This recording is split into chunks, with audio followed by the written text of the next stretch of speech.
오늘 우리에게 주시는 말씀은 이사야 58장 6절에서 9절 상반절까지입니다. 우리 한 절씩 교독해서 읽도록 하겠습니다.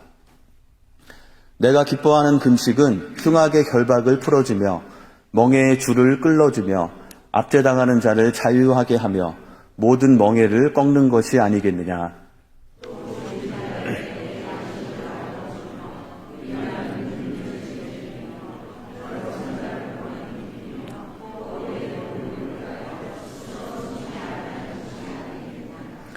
그리하면 내 빛이 새벽같이 비칠 것이며 내 치유가 급속할 것이며 내 공의가 내 앞에 행하고 여호와의 영광이 내 뒤에 호위하리니 내가 부를 때에는 나 여호와가 응답하겠고 내가 부르짖을 때에는 내가 여기 있다 하리라. 아멘.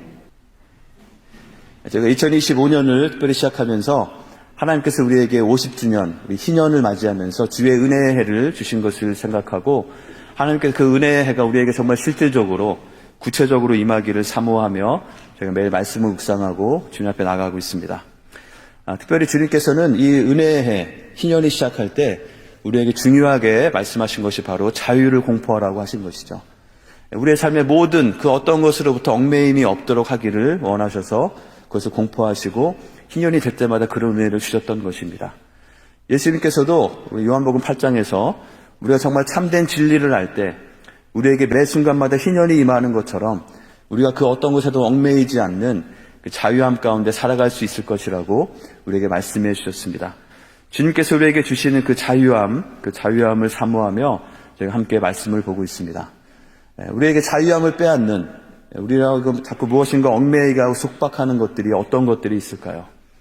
내가 그렇게 하고 싶지 않은데 반복해서 넘어지는 죄와 우리의 실수의 문제, 그리고 우리를 염려하게 하고 두려움에 빠지게 하는 이 염려와 두려움의 문제들, 그것에 대해서 제가 지난 2주 동안 말씀을 살펴보았습니다. 오늘은 또한 우리를 자유롭지 못하게 하는 그런 문제들 중에 속박 중에 한 가지인 여러 묶여있는 관계의 문제들에 대해서 같이 생각해 보도록 하겠습니다.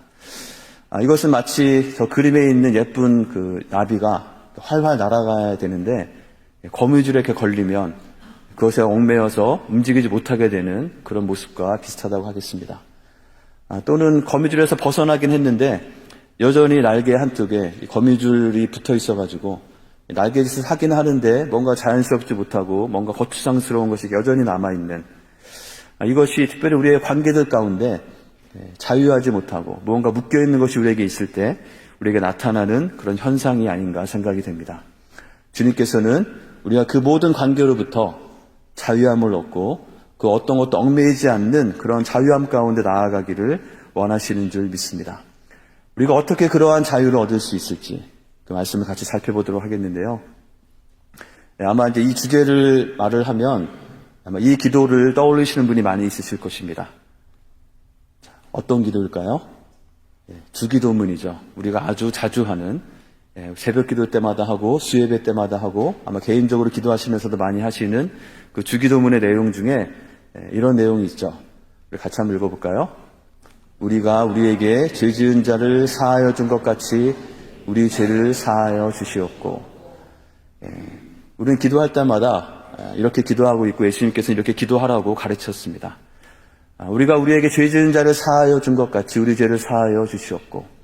우리의 죄를 사하여 달라고 구하면서 특별히 우리도 우리에게 죄 지은 자를 사하여 주기 원합니다. 사하여 주겠습니다라고 그렇게 기도하라고 가르쳐 주신 것이죠.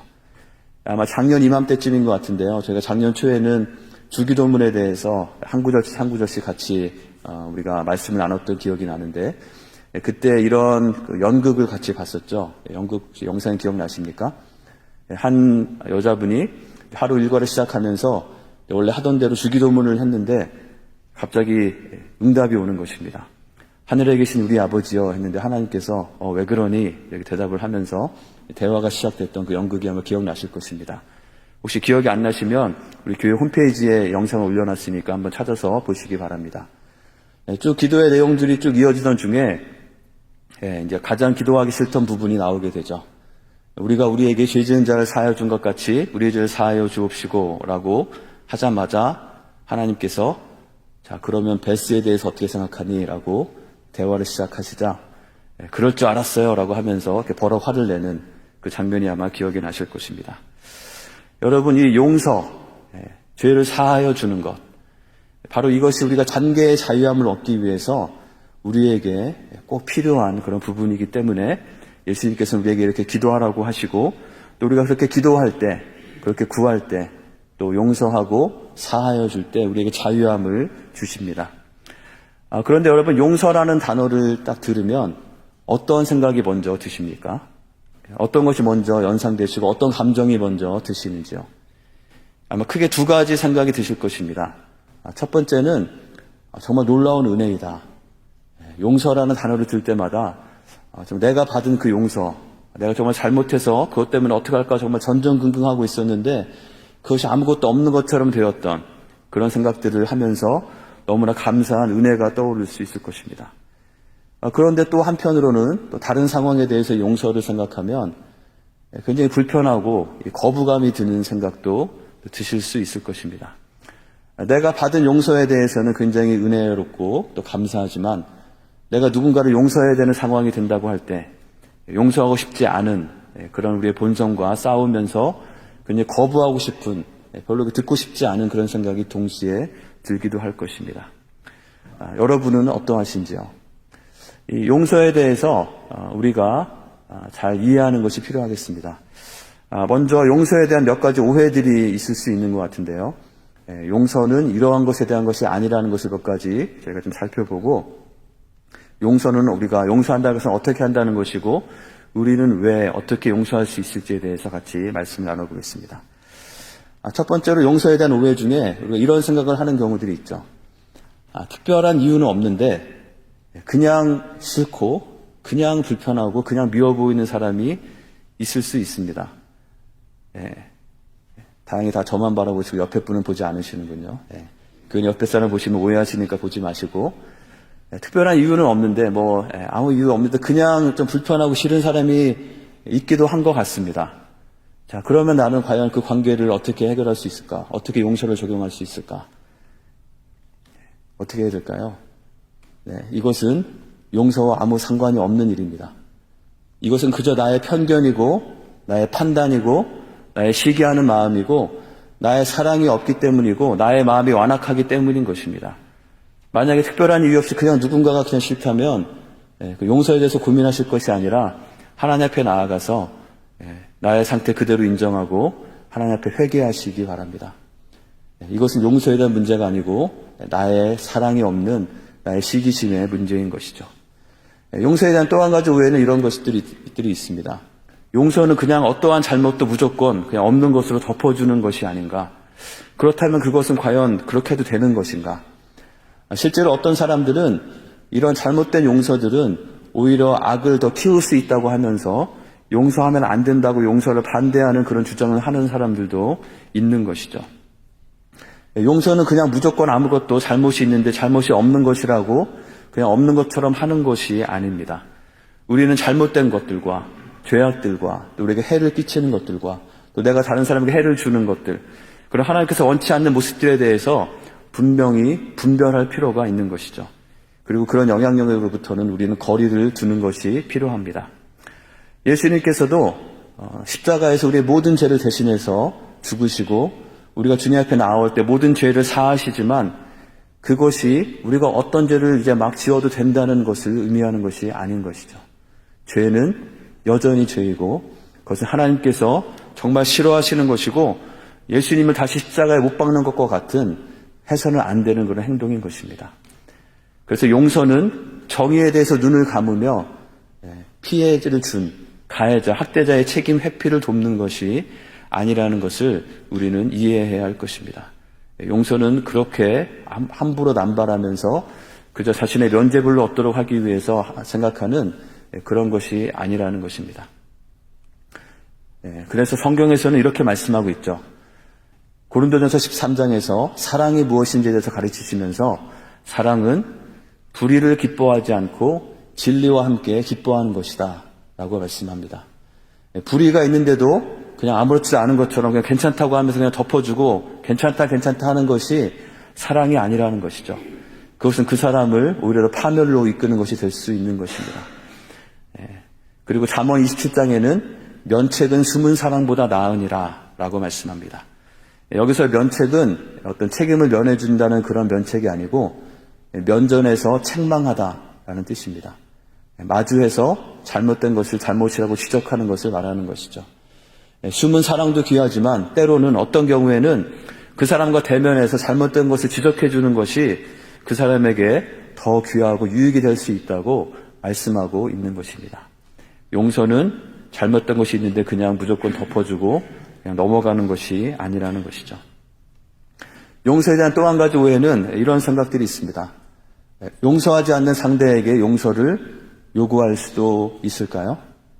어떤 분들은 그런 분들이 있죠. 내가 뭔가 좀 불편함이 있어서 그걸 해결하기 위해서 내가 잘못한 사람한테 찾아가서 성경책을 보여주면서 자, 성경에 용서하라고 했으니 나를 용서하시오.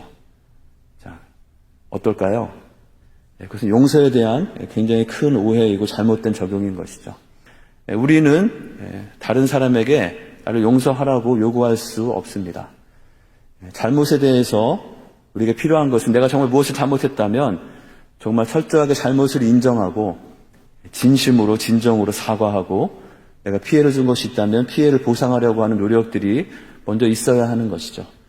그런 것이 없이 그저 자신의 죄책감을 덜기 위해서 용서해야 한다고 강요하는 것, 그렇게 요구하는 것은 그것은 또 다른 짐을 지고 또 다른 상처를 입히면서 또 다른 죄를 범하는 것이 되고 말 것입니다. 성경에서 말씀하시는 용서는 이러한 것들을 말하는 것이 아닌 것입니다. 자, 그렇다면 우리로 하여금 묶여있는 관계에서 특별히 여러 관계들 가운데 나를 자유롭지 못하게 하는 내가 무엇인가 나아가지 못하게 뒤에서 자꾸 끌어잡아당기는 그 관계의 속박으로부터 자유하게 하는 그 용서는 어떻게 하는 것을 의미하는 것일까요? 몇 가지를 살펴보기 원하는데요. 우리가 용서한다는 것은 첫 번째로 결박을 풀어주기로 결정하는 것입니다. 묶여있는 것을 풀어주고 놓아주기로 결정하는 것이죠. 오늘 저희가 읽은 본문 이사야 58장은 8장의 앞부분은 금식에 대해서 하나님께서 이스라엘 백성들에게 말씀하고 있습니다. 이스라엘 백성들이 금식을 하면서 금식은 무엇입니까? 음식을 먹지 않고 하나님 앞에 기도하는 것입니다. 무언가 금식을 통해서 하나님께서 나의 기도를 들어주기를 간구하면서 나아가는 것이 금식입니다. 하지만 이스라엘 백성들의 이 당시 이스라엘 백성들의 모습은 겉으로는 마치 어떤 율법의 행위처럼 금식을 하고 있지만 그들의 삶의 모습 가운데는 전혀 금식하는 자와 같지 않는 모습들, 특별히 그저 즐기고 있고 다른 사람을 괴롭히고 있고 그것들을 전혀 풀어주지 않고 있는 그런 모습들이 있는 가운데 하는 금식은 하나님께서 전혀 기뻐하지 않고 받지 않으시는 것이라고 말씀합니다. 그러면서 오늘 읽은 본문이죠. 내가 기뻐하는 금식이 무엇이냐면 흉악의 결박을 풀어주며 멍에의 줄을 끌어주며 압제당하는 자를 자유하게 하며 모든 멍에를 꺾는 것이 아니겠느냐라고 말씀하고 계신 것입니다. 하나님께서 우리에게 원하시는 모습은 묶여있고 그것으로 결박되어 있고 무거운 멍에가 되어져 있고 무언가 압제당하는 것이 있는 자들을 놓아주고 풀어주기를 원하신다는 것입니다.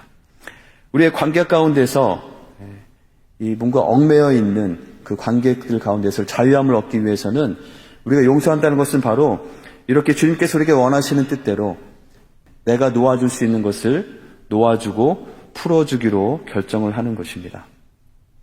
이것도 물론 분별력이 필요하겠죠. 만약 어떤 친구들 중에서 그런 친구들이 간혹 있습니다. 이렇게 돈에 대한 재정에 대한 개념이 없어서 돈을 빌리면 갚지 않는 그런 사람들이 있습니다. 조그만 돈부터 빌리면 잘 갚지 않고 말하면 그냥 나중에 준다고 하고 또 까먹고 그런 친구들이 있죠.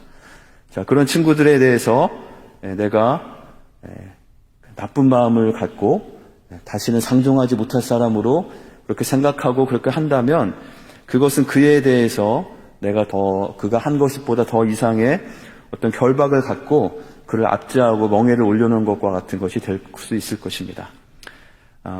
하지만 그가 여전히 나의 친구임을 내가 인정한다면 내가 그렇게 하지 않기로 결정하는 것이죠. 내가 그에 대해서 갖고 있는 꽁하고 있는 내가 꽉 묶여있는 절대로 놓지 않으려고 하는 그 마음을 풀어주기로 결정하는 것입니다. 그러면 그 사람이 나중에 와서 또 돈을 빌려달라고 하면 돈은 빌려주지 말아야 되겠죠.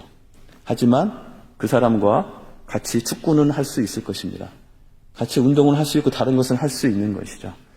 내가 그에 대해서 가지고 있는, 내가 움켜쥐고 있는, 내가 꽉 묶어놓고 있는, 결박하고 있는 그 마음을 풀어주기로 결정하는 것. 그것이 바로 용서하는 것이고, 그렇게 할 때 그것이 바로 우리가 참된 자유함, 그 관계의 자유함을 누리기 위해서 우리에게 필요한 것입니다. 여러분 따라해 보시기 바랍니다. 풀어주어야 풀려날 수 있다. 풀어주어야 풀려날 수 있는 것입니다. 내가 다른 사람과 관계들 가운데서 내가 쥐고 있는 것, 내가 묶고 있는 것, 그것을 내가 풀어주기로 결정해야만 나 자신도 그것으로부터 풀려날 수 있는 것이고, 그것이 나의 삶 가운데 내가 정말 하나님께서 나에게 주시는 그 비전과 꿈을 가지고 나아가는 가운데 그것이 얽매이지 않게 될 수 있는 것입니다. 내가 꼭 쥐고 있는 것, 내가 꼭 주먹으로 쥐고 움켜잡고 있는 것을 손을 놓으시고 풀어주는 것을 실천하는 우리가 되기를 원합니다. 아마 이 용서에 대해서, 이 묶여있는 관계에 대해서 생각할 때 아마 생각나는 여러 관계들과 그런 어떤 사람들이 있을 수도 있을 것입니다. 어떤 사건이 있을 수도 있겠죠. 그것에서부터 내가 자유함을 얻기 위해서는 내가 더 이상 그것이 내가 앞으로 나아가는 그 어떤 것에도 얽매이지 않도록 내가 풀어주겠다라고 결정하는 것이 우리에게 필요할 줄 믿습니다. 또 한 가지, 용서한다는 것은 주의 신원의 날에 맡기는 것을 의미합니다. 저희가 희년에 대해서 첫 주에 말씀을 나누면서 이 희년은 예수님께서 예수님의 사역을 시작하면서 선포하신 주의 은혜의 날과 같은 뜻이고, 그것은 이사야 61장의 말씀을 인용한 것이라고 말씀했습니다. 이사야 61장에서는 이렇게 말씀하고 있죠. 주의 영이 임하셨을 때 모든 것을 자유케 하는 여호와의 은혜의 해와 또 우리 하나님의 보복의 날을 선포하여 모든 슬픈 자를 위로하실 것이다 라고 말씀하고 있습니다. 여기에 보면 희년에 대해서 주의 은혜의 해라고 표현하기도 하면서 또 한 가지 표현이 더해지고 있는데요. 그것은 바로 우리 하나님의 보복의 날이라고 되어 있습니다. 우리 개역 개정의 보복의 날로 이렇게 번역이 됐는데, 우리 아마 옛날 성경, 우리 개역 한글 성경에는 하나님의 신원의 날로 번역이 되어 있을 것입니다. 신원하다라는 뜻의 뜻은 무엇이냐면 모든 억울함을 풀어주다라는 뜻입니다. 하나님께서 하나님의 때가 되었을 때 우리를 자유케 하시고 하나님의 은혜로 우리를 붙잡아 주실 뿐만 아니라 모든 억울함들을 하나님께서 풀어주시겠다고 약속하고 계신 것입니다. 그렇기 때문에 우리는 우리가 스스로 움켜쥐고 있을 필요가 없고 그 하나님의 신원하심, 하나님의 갚으심을, 하나님의 공의를 믿으면서 그것에 내어 맡기는 것이 우리가 용서하기로 결정할 때 우리가 기억해야 하는 것입니다. 내가 그냥 용서하면 저 사람이 나에게 잘못한 것은 그럼 어떻게 되는가? 그런 생각이 들 수 있겠죠. 그래서 나는 이것은 절대로 잊지 못하겠고 이것은 내가 꼭 붙잡고 있겠다라고 생각할 수도 있을 것입니다. 하지만 우리를 자유하게 하는 용서는 그 모든 것을 하나님의 신원의 날에 맡기는 것입니다. 그래서 로마서 12장에는 우리에게 이렇게 말씀합니다. 할 수 있거든 너희로서는 모든 사람과 더불어 화목하라. 우리가 어떻게 모든 사람과 더불어 화목할 수 있을까요? 그것을 위해서 중요한 것을 우리에게 한 가지 말씀하시는데 19절에 보면은 어떻게 되어 있습니까? 내 사랑하는 자들아, 정말 사랑하는 여러분, 너희가 친히 원수를 갚지 말고 하나님의 진노하심에 맡기라. 기록되었을 때 원수 갚는 것이 내게 있으니 내가 갚으리라고 주께서 말씀하시니라. 친히 원수를 갚지 말고 어떻게 하라고 말씀하고 있죠? 하나님의 진노하심에 맡기라. 원수 갚는 것은 하나님께서 하시는 일이다. 하나님께서 갚아주시겠다. 그러니 너희가 친히 원수를 갚지 말라라고 말씀하고 계신 것입니다. 우리로 하여금 내가 직접 판단하고 판결하고 내가 직접 처벌을 내리고 벌을 내리겠다라는 생각을 버리고 그냥 놓아주고 그것은 하나님께 맡기라는 것입니다. 가장 공평하시고 가장 신실하신 그 하나님께 맡길 때 하나님께서 알아서 해주시겠다고 우리에게 약속하고 있는 것이죠. 자, 우리는 왜 우리가 친히 원수를 갚지 말고 하나님께 맡겨야 할까요? 왜 하나님께서는 우리에게 너희가 친히 원수를 갚지 말고 나에게 맡기라라고 말씀하셨을까요? 첫 번째는 우리가 직접 원수를 갚는다면 우리는 우리가 당한 만큼만 갚아줄 수가 없기 때문이죠. 우리의 특성상, 우리의 죄된 속성상 우리가 무언가를 받은 거를 갚아줄 때는 조금이라도 더해서 갚아주고 싶은 생각이 들게 되죠. 그런 생각이 없다 하더라도 우리가 그 사람을 미워하고 원망하고 비난하는 그 순간부터 우리는 그 사람이 나에게 했던 잘못과 또 다른 차원의 잘못들을 그 사람에게 가해하고 있는 것이 될 수밖에 없기 때문입니다. 그리고 또 우리가 그렇게 원수 갚는 것에 의해서 우리의 인생을 허비하기를 하나님께서 원치 않기 때문인 것입니다. 요즘에는 별로 없지만 제가 어렸을 때는 그 소림 무협 영화가 많이 있었습니다. 소림 영화들의 스토리는 거의 다 똑같습니다. 제목은 되게 다양한데요. 보면은 보통 두 개의 서로 라이벌 그 무술 가문이 있게 되죠. 근데 어느 날 한쪽 가문에서 비겁하게 쳐들어와서 한쪽 가문을 완전히 싹 몰살시켜버리게 됩니다. 근데 그때 놀랍게도 누군가 하나가 살아남게 되죠. 갓난 아기일 수도 있고 어디 멀리 나갔던 아들일 수도 있습니다. 나중에 그 아이가 자라면서 그 모든 스토리를 깨닫게 되고 산에 올라가서 모든 각종 무술을 다 연마한 다음에 그 원수의 집을 찾아가서 아버지의 원수 그러면서 그들을 다 몰살시켜버리게 되죠. 모든 소림 영화는 거의 같은 그런 스토리입니다. 그리고 제 2편을 준비하기 위해서 어떻게 끝나게 됩니까? 그 집안에서 또 누군가 하나 살아남게 되죠. 그러면 또 그 2편에서는 서로 또 아버지의 원수를 갚고 계속해서 원수를 갚고 갚는 것이 그 이야기 스토리의 전부입니다. 우리의 인생이 그렇게 되기를 하나님께서는 결코 원치 않으시는 것이죠. 우리가 상처를 받고 또 어떤 피해를 받을 수도 있지만 그 원수를 스스로 갚느라고 우리 인생을 허비하지 말라고 주님께서 말씀하십니다. 그것은 나에게 맡기고 어떻게 하라고 우리에게 말씀하십니까? 우리 로마서 12장 20절에 보면은 내 원수가 줄이거든 먹이고 목마르거든 마시게 하라.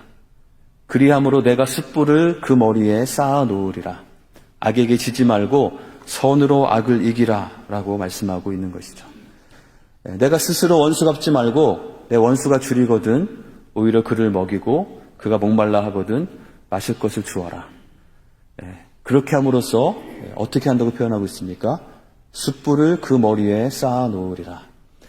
숯불을 머리에 쌓아 놓는다. 어떤 표현일까요?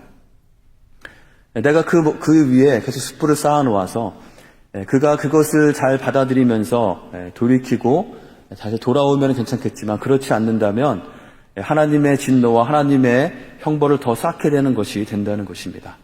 그것이 바로 악을 악으로 되갚는 것이 아니라 악에게 지지 않고 선으로 악을 이기는 방법이 되는 것이죠.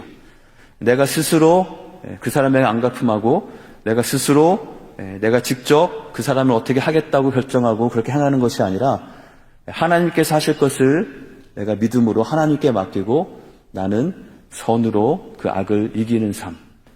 그것이 바로 그 어떤 것에도 우리가 얽매이지 않고 자유함을 얻을 수 있는 그리고 용서하는 삶의 모습인 줄 믿습니다. 또 한 가지 우리가 생각해야 될 것은 이것입니다. 우리가 묶여있는 관계의 속박에서 자유하게 하는 용서의 삶을 진정으로 살아간다면 용서를 하지 않아도 될 상황을 미리 만드는 게 더 좋겠죠. 문제가 생기고 갈등이 생긴 다음에 그것을 용서하기 위해서 막 애쓰고 힘쓰는 것보다도 정말 자유함을 얻기 원한다면 이러한 오해들이 생기지 않도록 하는 그런 삶의 방식들을 배우고 훈련하는 것이 우리에게 필요하고 그것이 지혜인 줄 믿습니다. 특별히 이런 오해를 방지하기 위한 커뮤니케이션을 우리가 잘 배우는 것이 필요한데요. 여러분들은 말을 잘 하십니까? 다 말들 잘 하시죠. 저도 지금 말을 하고 있는데요. 어떤 분은 영어도 잘 하시고 또 다른 언어도 잘 하시는 분들도 있습니다. 그런데 정말 살아가면서 뼈저리게 느끼는 것은 내가 정말 말을 잘 못하는구나 라는 생각을 많이 하게 됩니다. 왜냐하면 내가 하고 싶은 말은 그게 아닌데 내가 전하고 싶은 의도는 그게 아닌데 막 말을 하다 보면 내가 엉뚱한 말을 하면서 일이 더 꼬여지게 되는 그런 상황을 자주 보기 때문이죠. 그래서 우리는 내가 정말 말을 잘 하는가, 나는 잘 듣는가 그런 생각을 가지고 잘 말하는 방법을 잘 듣는 방법을 배우는 것이 우리에게 필요한 줄 믿습니다. 여러분은 말하기를 잘 하십니까? 잘 말하십니까? 혹시 부족함이 있다고 생각하시면 말하기를 배우는 여러분이 되시기 바랍니다. 말하기를 배운다는 것은 저희가 대화법들에 대해서 좀 실질적으로 배우고 우리의 모습이 어떠한지를 돌아보면서 개선하고 더 성장하려고 성숙하려는 노력이 필요하다는 것입니다. 내가 이렇게 살아왔으니까 나는 끝까지 이렇게 살겠다라고 하는 것이 아니라 내가 더 나아질 부분이 있지 않을까 생각하면서 더 개선하려고 노력하는 것이죠. 그러면 우리가 얽매일 것 자체가 더 줄어들 수 있게 되겠죠. 그러면 우리가 그것이 용서할 필요가 없게 되는 더 자유함을 누리는 귀한 기회가 될 거라고 믿습니다. 여러분 혹시 사랑의 언어라고 들어보셨습니까? 사람들이 사랑을 표현하는 언어들이 서로 다르다고 합니다. 이건 한국말, 영어 이런 것이 아니라 사랑을 표현하는 방법이 다 다르다는 것이죠. 다른 사람이 어떻게 사랑을 표현하는지를 모르면 그 사람이 아무리 사랑을 표현해도 나는 알아듣지 못하고 내가 아무리 사랑을 표현해도 서로 알 수 없다는 것입니다. 혹시 이것이 무엇인지 모르시면 유튜브에 다른 거 보지 마시고 사랑의 언어를 검색하시면 아주 설명이 잘 나와 있는 영상들이 많이 있습니다. 사랑의 언어뿐만 아니라 사과의 언어도 있다고 합니다. 내가 뭔가를 잘못했을 때 내가 미안하다는 걸 표현하는 방법도 사람마다 다 다르다고 합니다. 그러면 나는 어떻게 표현하는지, 나랑 가까이 있는 사람은 어떻게 표현하는지 그것을 알아야지 이게 정말 미안하다고 하는 뜻이구나라고 오해 없이 서로 소통이 될 수가 있겠죠. 저희가 언제 이런 대화법에 대해서도 좀 특강이나 이런 걸 하면 좋겠는데 문제는 꼭 그럴 때는 필요하신 분이 안 들어온다는 그런 문제가 있습니다. 몇 가지만 더 말씀을 드리면 이런 대화법에 있어서 중요한 많이 이야기하는 것 중에 한 가지는 I 메시지 말하기라는 것이 있습니다. I 메시지의 반대는 뭘까요? You 메시지, 너에 대해서 말하는 것이죠. 우리가 똑같은 것도 말하는 방법만 조금 바꾸면 굉장히 다르게 대화가 진행될 수 있는데 우리는 참 말을 못하기 때문에 똑같은 말도 굉장히 기분 나쁘게 하는 그런 내재된 은사가 있는 것 같습니다. I 메시지와 You 메시지라는 것은 이런 것입니다. You 메시지는 너에 대해서 말하는 것이 상대방에 대해서. 뭔가 내가 무시하는 것 같은 그런 어떤 일이 있었으면은 당신은 왜 나를 무시하느냐라고 말하는 것은 당신에 대해서 말하는 You 메시지입니다. 자, 그 말을 들으면 어떤 기분이 드실까요? 왜 나를 무시합니까? 라고 말하면 내가 언제 무시했다고 그래? 라고 하면서 뭔가 이제 대화가 잘 진행되기가 어렵겠죠. 똑같은 것에 대해서 I 메시지로 표현하는 것은 조금 다릅니다. 이것은 내가 느낀 것을 말하는 것이죠. 당신이 이렇게 하니까 내가 무시당하는 느낌이 듭니다. 라고 말하는 것입니다. 조금 다르죠. 같은 내용이지만. 그러면 그 말을 듣는 사람은 내가 무시하려고 한 것이 아닙니다. 라고 하면서 뭔가 대화가 풀려나가는 대화가 시작할 수 있는 여지가 그곳에 생기게 되겠죠. 이 I 메시지, You 메시지에 대해서도 유튜브에 찾아보시면 설명들이 나와 있는 영상이 많습니다. 우리는 배우고 훈련해야 합니다. 특별히 이 I 메시지, You 메시지는 우리가 가까운 사람들에게 또 자녀들에게 가까운 사람들에게 별 생각 없이 함부로 막 말하기 때문에 이것을 잘 기억할 때 대화가 잘 풀릴 수 있는 좋은 그런 툴들이 되게 되죠. 자녀들이 밤늦게 들어오게 되면 보통 부모님들은 어떻게 말합니까? 왜 이렇게 늦게 다녀? 왜 이렇게 부모를 걱정하게 만드느냐? 막 이런 식으로 이야기를 하게 됩니다. 그 아이는 부모를 걱정하게 하고 싶어서 한 것은 아닌데 그렇게 말하는 것이죠. 그래서 I 메시지를 바꾼다면은 이렇게 바꿀 수 있겠죠. 네가 늦게 들어와서 내가 너무 걱정을 많이 했다. 너무 걱정이 된다. 라고 말을 하는 것입니다. 똑같은 내용이지만 약간의 말하는 방법의 차이이지만 그 대화의 방향이 전혀 달라질 수 있는 것이죠. 우리는 내가 말을 잘하지 못한다는 것을 인정하고 말하는 법을 배워야 되겠다라고 결정하시고 그런 것들을 찾아다니면서 말을 잘 배우는 우리가 되면 좋겠습니다. 또 우리는 말을 잘 들을 수 있어야 합니다. 말을 잘 듣는 것에 있어서 가장 중요한 것은 이것이라고 생각됩니다. 이 말을 하는 사람의 가장 기본적인 의도를 신뢰하는 것입니다. 이것이 무슨 말일까요? 이 사람이 어떤 말을 나한테 막 하고 있는데 이 사람이 지금 잘하자고 하는 말인지 아니면 망하자고 하는 말인지 그 기본적인 의도를 내가 신뢰하면서 대화를 하는 것이죠. 왜냐하면 때는 우리는 미숙하기 때문에 말을 하는 가운데 그냥 단순히 서로 다른 의견들을 말을 하다 보면 서로에 대해서 서로를 배척하거나 아니면 이 사람은 이 일을 망치려고 하는 것과 같다라고 생각을 하면서 다툼과 갈등이 일어날 수 있기 때문입니다. 이런 일은 가정일이나 교회일에서도 마찬가지이죠. 똑같은 것에 대해서 A라는 사람은 이렇게 해야 된다고 주장하고 B라는 사람은 또 다르게 해야 된다고 주장할 수 있는데 그 주장을 막 하다 보면 A라는 사람이 이 B라는 사람은 우리 교회를 망치려고 하는 사람인 것 같다라고 오해를 하면서 서로 불필요한 갈등으로 번지게 될 수 있는 것이죠. 우리가 기억해야 될 것은 무엇이냐면 두 사람 다 잘 되자고 하는 것이다. 나의 사랑하는 사람이 나에게 좀 이상한 말을 한다 하더라도 우리는 서로 사랑하는 관계이고 무언가를 더 잘하기 위해서 하는 말이다. 저 사람이 지금 좀 상태가 안 좋아서 좀 이상하게 말하는 것일 뿐이지 기본적인 의도가 나쁘지는 않다는 것을 우리는 기억하고 그것을 신뢰하는 것을 붙잡으면서 들을 수 있어야 하는 것이죠. 그것을 놓치게 되면 상대방을 적으로 인식하게 되면서 더 불필요한 큰 싸움으로 번질 수가 있기 때문입니다. 이러한 좋은 신뢰를 쌓기 위해서 필요한 지혜는 평소에 그런 문제가 없을 때 좋은 대화들을 많이 나누는 것입니다. 서로 축복의 대화들, 서로 격려하는 대화들, 서로 한마음이 합할 때 서로 함께 힘을 모으는 그런 대화들을 많이 하는 것이죠. 어떤 표현들이 있을까요? 감사하다라고 표현하는 것들이 있겠죠. 우리 서로에게 감사하다, 고맙다, 사랑한다 그런 말들 많이 하시면 좋겠습니다. 또 이런 표현도 있을 것입니다. 함께 있어서 너무 좋다, 큰 힘이 된다, 든든하다 이런 말들을 가까이 있는 분들에게 많이 하면 좋겠습니다. 지금 한번 해볼까요? 우리 옆에 있는 분들 보시면서 우리 권사님들, 집사님들 또 부부간에 앉아 계신 분도 있고 또 다양한 관계가 옆에 계신데 보시면서 누구누구 얘기하시고 당신이 함께 있어서 너무 감사하고 든든합니다. 지금 하시기 바랍니다. 나중에 하려면 어색하니까 지금부터 시작해야 됩니다. 이러한 대화들이 우리에게 많아질 때 우리는 서로에 대한 신뢰를 가지고 그 신뢰 가운데 말을 듣게 될 때 때로는 우리가 좀 잘 표현을 못한다 할지라도 그것을 우리가 받아줄 수 있고 서로 문제가 생기지 않을 수 있게 되는 것이죠. 또 한 가지 우리에게 필요한 것은 먼저 손을 내미는 것입니다. 뭔가 갈등이 있을 때 내가 잘못한 부분들이 반드시 그 가운데 있을 수 있겠죠. 그것을 내가 인정하고 용서를 구하고 먼저 나아가는 것입니다. 이런 말이 있습니다. 새벽 기도는 부부싸움에 상당히 불리하다. 제가 얻은 교훈인데요.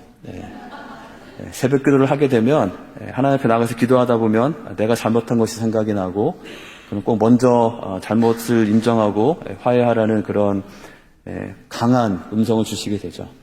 그래서 새벽 기도는 부부싸움에 상당히 불리하다는 그런 진리가 있습니다. 우리가 이러한 것들을 잘 말하고 잘 듣고 먼저 손을 내밀고 이런 것들이 잘 훈련되어질 때 우리의 여러 관계들 가운데는 이런 속박 자체가 더 줄어지게 될 것이고 우리는 참된 자유함 가운데 살아갈 수 있게 될 것입니다. 그렇다면 우리에게 이미 있는 어떤 문제들에 대해서 우리는 어떻게 용서할 수 있을까? 내가 이미 용서의 은혜를 받은 자이기 때문에 우리는 용서할 수 있고 또 용서해야 하는 것이죠. 예수님께서 마태복음 18장에서 하신 이 말씀을 다들 잘 아실 것이라고 생각이 됩니다. 베드로가 예수님께 나와서 형제가 나한테 범죄하면 몇 번이나 용서해야 됩니까? 한 7번쯤 해주면 그 정도면 괜찮지 않겠습니까? 라고 했을 때 예수님께서는 7번뿐 아니고 7번을 70번이라도 해라. 무한대로 용서해라 라고 말씀하고 계신 것이죠. 어떻게 그렇게 할 수 있는지를 하나의 비유의 이야기를 통해서 말씀하신 것을 잘 아실 것입니다. 그것은 한 임금과 종의 관계, 그리고 종과 친구와의 관계를 빗대어서 말씀하신 것입니다. 한 종이 임금에게 1만 달란트를 빚을 지었는데 그 임금이 그것에 대해서 긍휼히 여기고 다 탕감해 주었습니다. 그런데 그 종이 자신에게 300데나리온 빚진 자를 붙잡아서 감옥에 넣는 것을 보고 책망하는 그 내용이죠. 1만 달란트가 얼마인지를 알면 또 한 300데나리온이 얼마인지를 알면 이것이 정말 무슨 이야기를 하는 것인지 잘 실감할 수 있습니다. 1만 달란트는 한 달란트가 6천 데나리온이기 때문에 1만 달란트면 1데나리온은 하루 동안 일해서 버는 돈이거든요. 그러면 1만 달란트를 벌려면 며칠 동안 일을 해야 될까요? 몇 년 동안 일을 해야 될까요? 1년을 300일로 따지면 1만 곱하기 6천 나누기 300입니다. 그러면 대략 20만 년 동안 20만 년 동안 살 수도 없지만 20만 년 동안 살면서 먹지도 않고 쓰지도 않고 열심히 일해서 갚아야 갚을 수 있는 것이 1만 달란트입니다. 1만 달란트는 것이 무슨 개념일까요? 절대로 갚을 수 없는 어마어마하게 큰 액수라는 뜻이죠. 근데 그것을 탕감받았기 때문에 300데나리온도 결코 만만한 액수가 아니죠. 300데나리온이면 거의 1년치 연봉 정도가 됩니다. 이것을 내가 탕감해 주는 것이 쉽지 않지만 내가 1만 달란트 빚을 탕감받았다는 것을 기억할 때 그렇게 할 수 있다고 말씀하고 있는 것입니다. 하심 게릿이라는 그 용서 사역을 하는 분이 있습니다. 이분은 어렸을 때 뉴욕에 살면서 여러 불량배들과 많이 어울렸던 것 같습니다. 15살 때 브루클린의 거리에서 폭력배들과 어울리다가 총을 6발이나 맞고 병원에 입원하게 됐습니다. 이 사람이 그 병원에 있는 동안에 1년 동안에 계속해서 매일매일 복수를 꿈꿨다고 합니다. 자신에게 총을 쏜 그 사람을 생각하면서 내 몸이 나아지기만 하면 내가 반드시 나가서 그에게 복수를 하겠다. 그 생각만 하면서 지냈습니다. 그런데 어느 날 그가 자신이 길에 쓰러졌을 때 본능적으로 하나님 나를 도와주세요 라고 했던 것을 생각나면서 내가 그 사람을 계속해서 이런 복수심을 갖고 있는 것은 복수심을 가지고 있다면 하나님께서도 나를 용서하지 않을 수 있지 않을까라는 생각이 불현듯 들었다고 합니다. 그러면서 그가 계속 생각을 하다 보니까 자신이 총을 맞기 전에 자신도 사실 총을 많이 쐈다는 것을 생각을 하게 됐고 자신이 총을 쏜 이유는 어떤 사람을 죽이려고 하는 생각이 아니라 다른 사람이 나한테 총을 쏘라고 시켰기 때문에 그냥 별 생각 없이 쐈다는 것을 생각하게 됐다고 합니다. 그러면서 나한테 총을 쏜 그 사람도 어쩌면 누가 시켜서 그냥 쏜 것일 수도 있지 않을까라는 생각을 하면서 계속해서 그 생각이 이어지면서 그가 결국 그 사람을 용서하기로 결정하고 그러한 과정들 가운데 그의 삶이 새로워지면서 그런 용서의 사역을 시작하게 되었습니다.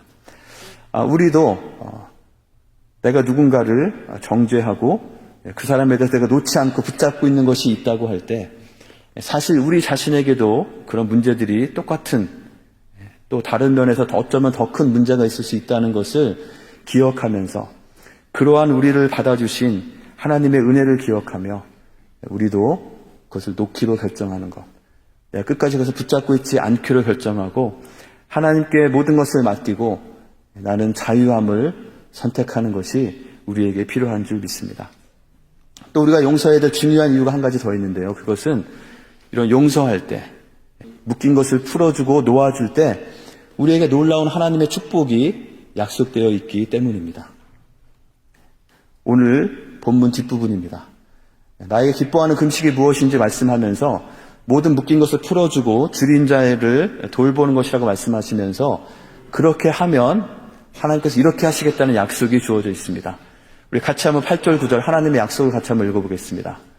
그리하면 내 빛이 새벽같이 비칠 것이며 내 치유가 급속할 것이며 내 공의가 내 앞에 행하고 여호와의 영광이 내 뒤에 호위하리니 내가 부를 때에는 나 여호와가 응답하겠고 내가 부르짖을 때에는 내가 여기 있다 하리라.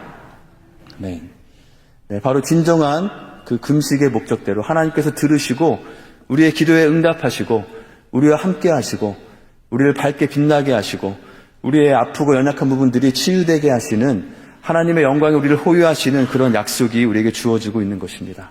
이 구절에 뒤이어서 이어지는 구절은 바로 저희가 우리 교회의 약속의 말씀으로 잡고 있는 이사야 58장 9절에서 12절의 말씀이 이어지게 되죠.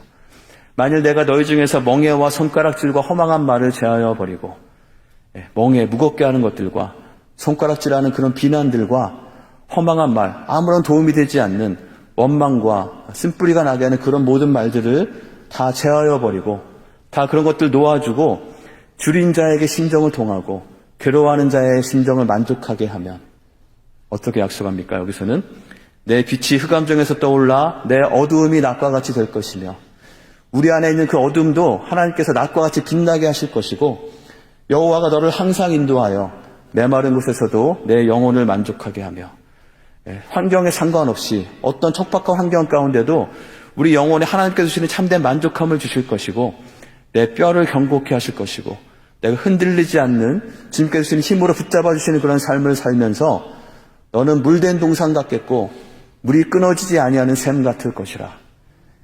우리의 삶이 바로 물된 동산과 같이 어두운 사막 한가운데서도 꽃이 피어나고 아름다운 열매가 맺혀지는 그러한 삶을 우리에게 주시겠다고 약속하고 계신 것입니다. 그리고 12절에 보시면 내게서 날 자들이 오래 황폐된 곳들을 다시 세울 것이며 우리가 그런 모든 묶인 것들을 놓아주고 풀어주고 또한 내가 그런 풀림을 받아야 할 것이 있다면 내가 그렇게 찾아가서 관계에 묶인 것들을 풀어대는 그런 역사들이 우리 가운데 있을 때 하나님께서는 우리에게 또 다른 다음 세대들을 일으키게 하셔서 그들을 통해서 하나님의 역사가 이어지게 하는 그런 놀라운 약속을 우리에게 주신 줄 믿습니다. 이런 하나님의 약속이 바로 우리 모두의 약속이 되고 우리 모두의 삶이 되기를 간절히 원합니다. 주님께서 우리가 정말 이런 삶을 주시기 원하기 때문에 너희는 멍에와 손가락질과 허망한 말과 같은 그런 흉악의 결박과 모든 압제하고 묶고 있는 그 모든 것들을 움켜쥐고 있지 말고 그것들을 하나님을 신뢰함으로 하나님의 은혜를 기억함으로 놓아주기를 선택하라. 그렇게 결단하라. 그렇게 하라라고 우리에게 말씀하고 계신 줄 믿습니다. 주님의 그 말씀을 믿고 용기를 내어서 우리가 잡고 있는 것을 놓아주기를 결정할 때 주님께서는 우리의 삶 가운데 이런 놀라운 자유함과 하나님의 새로운 역사를 경험하게 하실 줄 믿습니다. 그 모든 것을 경험하시는 그 주인공이 되시는 우리 한 분 한 분 되시기를 주님의 이름으로 간절히 축원합니다. 우리 주신 말씀을 기억하면서 함께 기도하겠습니다. 오늘도 이 말씀을 기억할 때 혹시 나에게 떠올려지는 어떤 사건이나 사람이나 어떤 일들이 있다면 하나님 저에게 정말 자유함을 주십시오 라고 기도하시기 바랍니다. 내가 정말 그 관계에서 그 일들 가운데서 그 기억 가운데서 내가 움켜쥐고 있는 것을 놓기 원합니다. 신실하신 하나님을 공의로우신 하나님을 신뢰함으로 내가 그것을 놓기 원합니다. 그리고 그것들로부터 자유하게 되기를 원합니다. 내가 그렇게 할 수 있도록 도와주십시오라고 하나님께 기도하시기 바랍니다. 내가 할 수 없으니 주께서 용서하는 마음을 나에게 주시고 진정으로 용서함을 통해서 하나님의 자유케 하심을 경험하는 그래서 정말 하나님께서 우리에게 원하시는 새로운 삶을 살아가는 내 자신이 될 수 있도록 그런 주님의 은혜를 구하며 함께 기도하도록 하겠습니다. 함께 기도하겠습니다.